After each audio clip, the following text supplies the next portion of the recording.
Hello students, स्वागत है आपका be learning tutorial YouTube channel में। आज के इस वीडियो में हम गणित कक्षा 10 अध्याय 12 प्रश्नावली 12-20 से प्रश्न 6वें को हल करने वाले हैं। ये जो क्वेश्चन है ये आपकी किताब डॉक्टर मनोहरे की जो किताब है उससे है और ये यूपी बोर्ड की किताब है। तो चलिए हम लोग स्टार्ट करते हैं क्वेश्चन नंबर 6 को और देखते हैं कि क्या है और कैसे हम लोग इसे सॉल्व कर सकते हैं। देख सकते हैं यह है प्रश्नावली 12B का प्रश्न 6वां। इसमें कहा गया है चित्र में वृत्त ओ आर के लघु चाप पी क्यू की अंश माप 100 अंश है। दीर्घ चाप का मान रेडियन में ज्ञात कीजिए। मतलब कि आकृति आपको कुछ इस तरीके से दे रखी है, ठीक है। ये इसकी त्रिज्या है इस तरीके से, और जो पी क्यू है मतलब कि अगर हम इसका नाम दे दें, इसका नाम पी और इसका क्यू और इसका ओ, ठीक। तो जो पी क्यू की अंश माप है मतलब कि पी ओ क्यू, ये वाला जो एंगल है ये आपका दे रखा है 100 अंश, ठीक।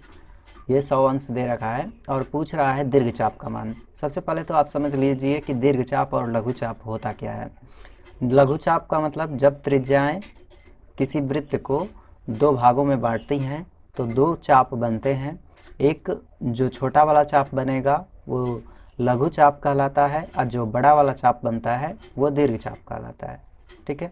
तो यहाँ से ये लघु चाप का मान दिया गया है, मतलब कि ये छोटा वाला जो ये इतना है, ये वाला पार्ट यहाँ से यहाँ तक का इतने का मान दिया है। आपको पूछ रहा है इस वाले का, इस बड़े वाले का, इधर का जो है, ठीक है। तो इसी का आपका मान निकालना है और वो भी रेडियन में निकालना है। तो उसका मान आप तभी निकाल सकते हैं जब आपको ये वाला एंगल पता हो, ठीक है। ये वाला एंगल जब पता होगा तो ही आप इसका मान निकाल सकते हैं। तो इस वाले एंगल का मान ज्ञात करने के लिए हम लोग करेंगे क्या कि वृत्त पर जो केंद्र पर कोण बनता है वो 360 अंश का बनता है। मतलब कि ये एक पॉइंट है, अगर यहाँ पे तो पॉइंट पे 360 अंश का कोण बनेगा, ठीक है। तो इसी तरीके से अगर हम एज्यूम करें कि यह एक पॉइंट है, इस पे 360 अंश का कोण बनेगा, तो इतना कोण अगर 100 अंश का बना है तो 360 में से हम 100 माइनस करेंगे तो हमें ये वाला कोण प्राप्त हो जाएगा, ठीक है। तो सबसे पहले हम लोग लिखेंगे दीर्घ चाप, लिखेंगे दीर्घ चाप, दीर्घ चाप का मान।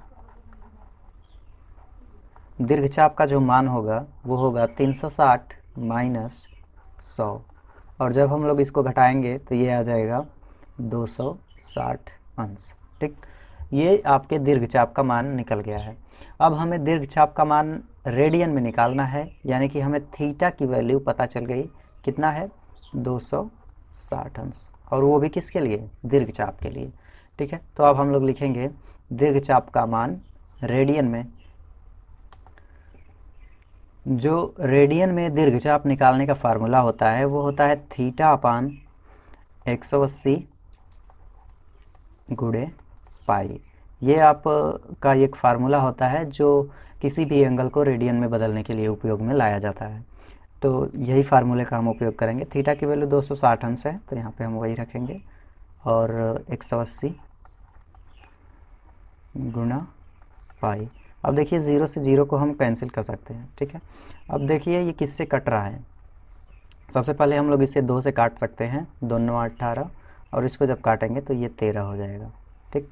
अब ये नहीं कटेंगे तो इसको हम लोग लिख सकते हैं 13/9 पाई, और यही आपका आंसर होगा रेडियन में, ठीक है।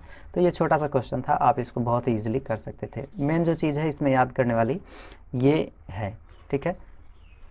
इसमें जो मेन चीज़ है याद करने वाली वो यही है कि मतलब किसी भी कोण को अगर आपको रेडियन में बदलना है तो आप इस फार्मूले का प्रयोग करेंगे, ठीक है। Theta upon 180 into pi. जब भी आपको कोण पूछा जाएगा रेडियन में तो आप यही फार्मूले का उपयोग करेंगे।